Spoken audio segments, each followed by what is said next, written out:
Hi everyone, it's Jerry. I have an effortless game to share with you by Capablanca. He has the white pieces against David Janowski. This was played at the St. Petersburg Tournament in 1914. The opening is a Ruy Lopez Exchange variation. Now, I'd like to ask you to imagine something. I want you to imagine that you're playing a game of chess, and during the game, your opponent at times tells you in advance certain moves that they're going to play, and you still end up losing the game. How would you feel after the game? I think the feeling you may have right now is very similar to how David Janowski felt after this game. What we're going to see with Capablanca's play, as is frequently the case, it's simple, straightforward, clear. It is almost as if he's telling you, I'm going to go with move A, B, C, and there's not a thing you can do to stop me. He really must have been a nightmare to play against. In this position, we continue with knight c3. This is not a freebie. Knight takes e can be met with queen d4. They fork, winning the material back.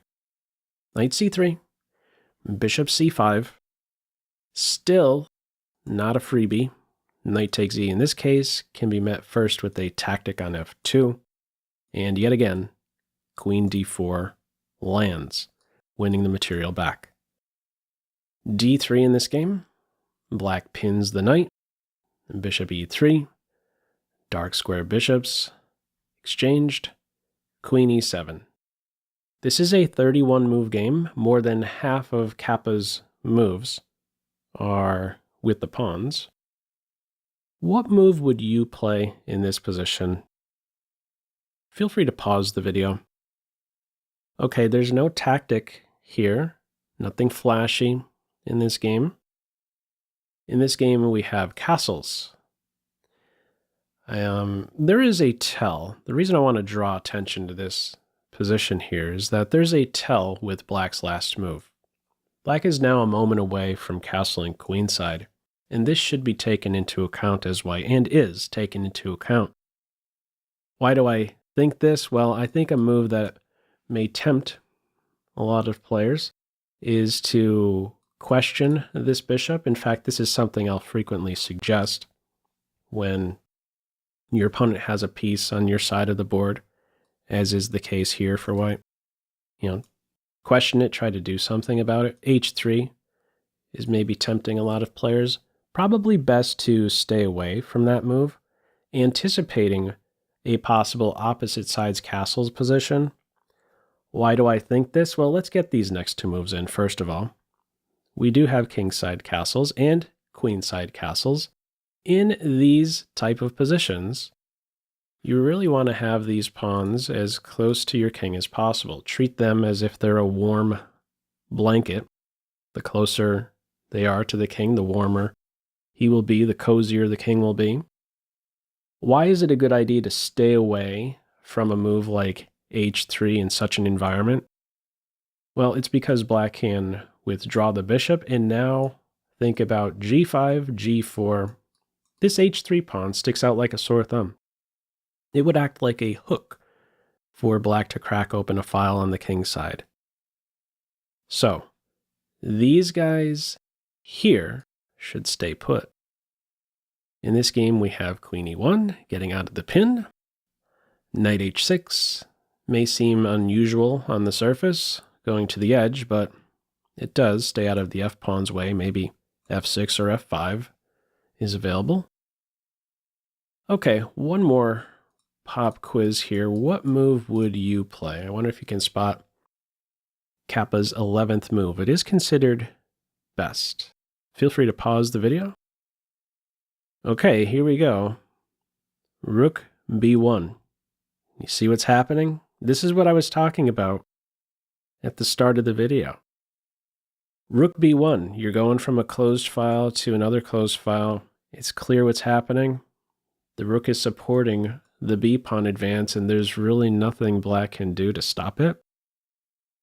What are you going to try here to stop b4? a5? No, the a5 wouldn't be stopping it. White would flick in a3, and then b4 is just going to hit that much harder. Also, c5 isn't stopping anything, really. In fact, c5 would be giving up a huge square to the knight. There's a big downside with that as well. Hits with tempo on top of it. So this is going to happen. b4, a4, b5. What's black going to do in the meantime? Let's see. It's f6, b4. Black is repositioning the knight. Takes the knight on f3. And in this game, we have b6. So it's still around an even position right here. What is considered best is to still put up a fight over this b5 square. The suggestion here is knight d6. I'm going to put on some moves here. We're going to get several exchanges. b5. We get these captures here. This is considered still an even position, this major piece specific ending. Now, why is this maybe not a direction Mr. Janowski went? Well, we have, with this continuation, 2 open files towards the king. And black's approach in this game is to try and find a variation where the files remain closed. Black is successful with that. We're going to see the files remain closed very soon. However, a big square is given up in the process. We're going to see white's knight become the dominant minor piece in this game very soon. So, instead of knight d6, it is b6. In comes b5. White with this advance is undermining the c pawn. What does this mean? Well, after c takes b, a takes b, and a5, black says, I have a connected passed pawn. But white says, well, now I have the d5 square. No more c pawn. Immediately hops to it. So the files with this continuation are closed. No open a file, no open b file, but look at that huge square on d5. A monster piece. Queen c5, c4, ensuring there is no exchange sacrifice, no rook for knight and pawn continuation. The knight officially glued in there. We continue with knight g5, rook f2. This is a nice flexible arrangement for the white rooks. White's now only ever 2 tempi away from forming a battery on any file, really. Knight e6. Normally, this post is excellent, but not with this guy around on e3. Its forward jumps are negated by the pawn. The very best move in this position, queen c3. Rook d7 played, and now let me throw a multiple choice question your way. White's next plan is to advance d4. How should you support this advance? Should you do it with the b rook or the f rook? Feel free to pause the video. Okay, the best is to go with the b rook. In general, I think this is the rook you should be looking at first, going from a closed file to one that's soon to be productive, rather than moving off of this half-open file to the d file. There is also a tactical point to note. If white moves the f rook to the d file, now there is this trick, rook takes knight. And after you recapture with the e pawn, the c pawn is pinned, there would be queen takes e with check, which means there's no time to take the knight in this position.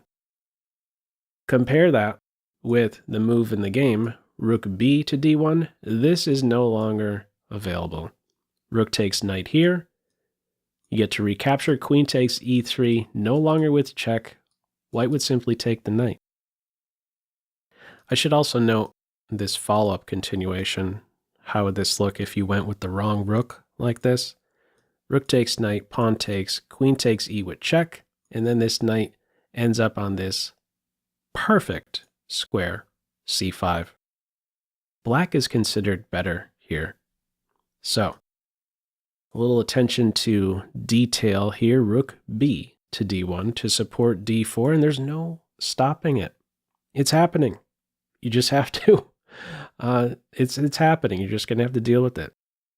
King b7, in comes d4. Okay, d4 is in. What's the next plan? Well, it'd be nice if we could get a duo here.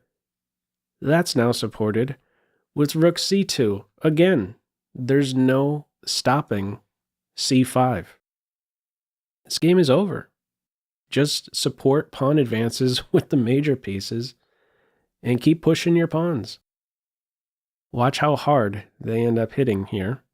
Black undoubles white's pawns to give the knight access to f4, but it's too late.